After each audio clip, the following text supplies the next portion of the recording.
prudent man foreseeth the evil, and hideth himself. But the simple pass on, and are punished.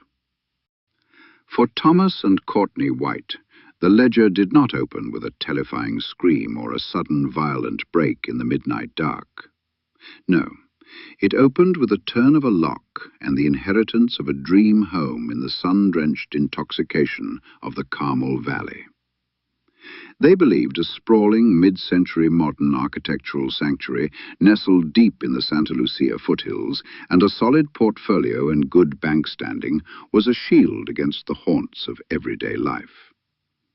And insomuch as everyday life, they were right.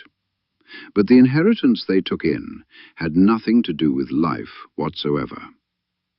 In this jurisdiction, their default was written the moment they gave themselves over to 5 of the 7 deadly sins. Hidden behind the overgrown blackberry brambles of a chained concrete outbuilding sat a pristine aluminum alloy-bodied 1954 Mercedes-Benz 300 SL Gullwing, immaculate, silver, and holding an unnatural pulsing warmth beneath its metal skin.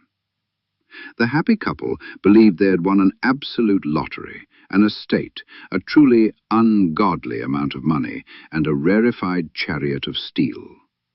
What they did not understand is that the lottery ticket they won would be paid for in blood. Join us for the opening chapter of Repossessed, and learn what happens when one's appetite is bigger than one's stomach. Thomas and Courtney bought the house in late October, when the sweeping, pristine terraces of the Carmel Valley had begun to take on the rich, heavy smell of crushed eucalyptus and coastal cedar after the first rain. What they were coming to see was not a surprise. Still, they stopped their car just 30 feet from the house, and Thomas insisted Courtney cover her eyes as they approached. It was a staggeringly beautiful piece of architecture. A sprawling, mid-century modern cedar and glass ranch, tucked deep within the high-rent folds of the Santa Lucia Range. It was far more house than they had any dream to ever afford on their own, a reality that sat between them like a cold sheet of iron. Though neither one had the want to say it out loud, the afternoon they signed the escrow papers. From the floor-to-ceiling glass panels of the living room, the view was a pastoral masterclass. Rolling golden foothills dipping down toward the distant expensive vineyards, framed by the long, elegant shadows of ancient Monterey pines. Courtney kept smiling that bright, manic, suburban smile, the kind that looked less like happiness and more like being terrified of the very pleasant, if unaffordable, dream. The beautiful illusion could evaporate into the Pacific fog if she dared to stop pressing her lips together. Thomas kept his hand anchored flat against the small of her back, feeling the rigid tension of her spine through her cashmere coat. Despite the vast inheritance they'd gotten from his great-aunt Helen, and then this palatial home she left them, Thomas stared out at the sun-drenched valley, thinking he might be lying to himself, whispering that there would be unforeseen costs. He didn't know the half of it. "Well, Coco, what do we think? Still worried?" Thomas said with almost boyish wonder. "Tommy, we're rich. What is there to worry about? It's not home, not yet, but we'll make it ours. I still can't get over the fact that dear Auntie Helen thought of you. I thought you couldn't stand each other." "Yeah, I don't really get that either. Really strange. Maybe she felt bad about everything that happened between her, my dad, and my mom. I mean, well, yeah, I don't know what is behind it." It was a sore point for Thomas, and reliving memories wasn't something he was ready to do. So Courtney did not pursue the conversation. The property sat buried at the absolute terminus of a long, pristine gravel drive that wound past manicured lavender beds and dry stone retaining walls, half hidden by overgrown scrub oak and twisting, crimson-barked manzanita. From the blacktop of the valley road, the estate looked like a sanctuary, a private, high-status architectural dream, presiding quietly over the creeping California coastal dew. But the acreage was deep, and the boundaries were completely isolated from the nearest neighbor. That was the raw transactional pull that closed the deal. It wasn't just a home. It was a beautiful, sun-drenched fortress where Thomas and Courtney could insulate themselves and find refuge from the collective pains of their professional lives and the performative adherences the rest of the world indulged in. They spent the first hours of the afternoon walking throughout the expansive home and its multiple terraces. Courtney pointed out the elegant details: the slate-lined patio, the natural stone fireplace, the small, costly things she wanted to polish clean and decorate. Thomas just nodded his head, keeping a silent, cold-nosed ledger in his mind of the raw manual labor required to maintain the estate. Luxury living, yeah, right, he thought to himself. More like hard labor.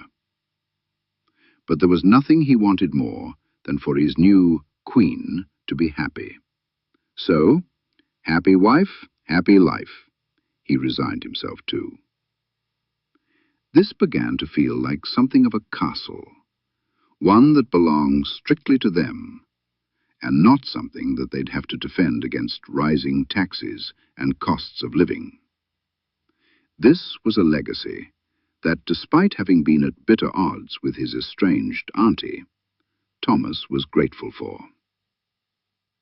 It wasn't until twilight had they found a secondary concrete outbuilding. It looked more like a primitive mausoleum than detached garage. Sitting completely separate from the main residence, and set so far back deep against the rising timber line, it was as though it was not meant to be found. It was an industrial concrete block box, cold, unwindowed, and completely out of place against the luxury of the mid-century ranch. One of the heavy wooden rolling bay doors seemed to have stress fractures in the wood, as though something had been pushing against them, trying to get out.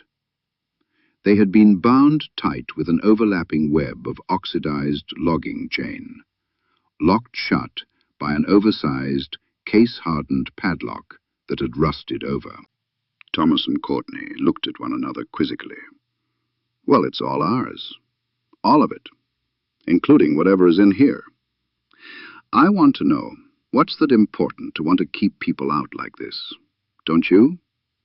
Thomas said, not waiting for her reply. He turned on his heel, walked back to the utility bed of his truck, and grabbed a pair of heavy, 30-inch, drop-forged bolt cutters. When he returned to the door, Courtney was holding a flashlight, the beam trembling slightly against the rusted shackle of the lock. Courtney put her hand up in faint protest. Are you sure? I mean, we could just leave it. I have this weird feeling. Before she could continue, Thomas answered. Well, come on, Coco. You've been watching too many of those paranormal Ghostbuster shows. Relax. Whatever is in here, it is not a ghost. They pass through walls and all that, remember? Besides, I'm here to protect you. Thomas positioned the jaws of the cutters, braced his feet against the damp gravel, and threw his entire body weight into the handles.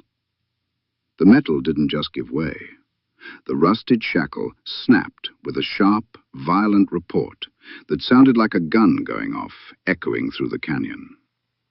The heavy logging chains fell down the wood face, clattering against the concrete floor like cymbals announcing a coming. Thomas gripped the iron handle and rolled the door up into the ceiling tracks. The air that rushed out of the darkness was ice-cold, smelling intensely of old grease, a stale copper-cloying scent of a butcher shop, and something unnaturally sweet underneath it. And there, dead center in the room, like a predatory beast, sat a silver Mercedes 300 SL Gullwing. Oh, my God. Courtney, do you have any idea what this is? Oh, my God, Tom, yes. It's a dusty old silver car, she chided.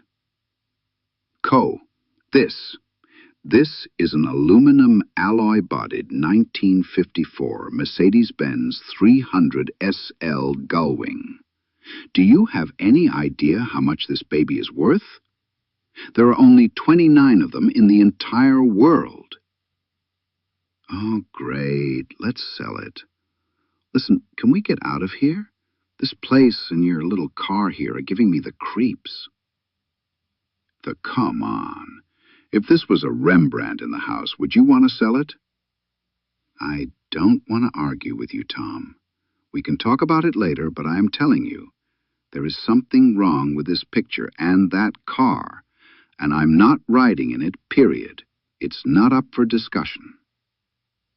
Without a word, and not wanting a fight their first night in their dream home, Thomas simply pulled the garage door down, and the couple made their way back to the main house. As soon as the couple were out of sight, the garage door creaked and then flew open of its own volition. From the pitch-black interior, the eyes of the Mercedes Gullwing, those round glass headlights of Stuttgart steel, began to glow with a pale, cold, predatory luminescence. Ah, the blissful, padded illusions of the young and the ambitious. They believe that signatures on a deed can truly grant ownership over the ground beneath their feet, and think a heavy cedar door and a double-paned glass facade can keep out the old, persistent spirits that have claimed their territory. Thomas and Courtney believe they are sleeping safely inside their architectural citadel. They do not understand that the house and the property itself have secrets and truths that refuse to remain buried beneath the very ground they walk on. They have entered into more than a house, but a covenant, one whose price of admission will cost them dearly. Until next Friday night at 7, travelers, remember, stay in the light or be swallowed by the shadows. Join us next week for another episode of The Lot, when we will find out if young newlyweds Thomas White and his wife Courtney can outlive the nightmare of a 1954 Mercedes-Benz 300 SL found in their new dream home.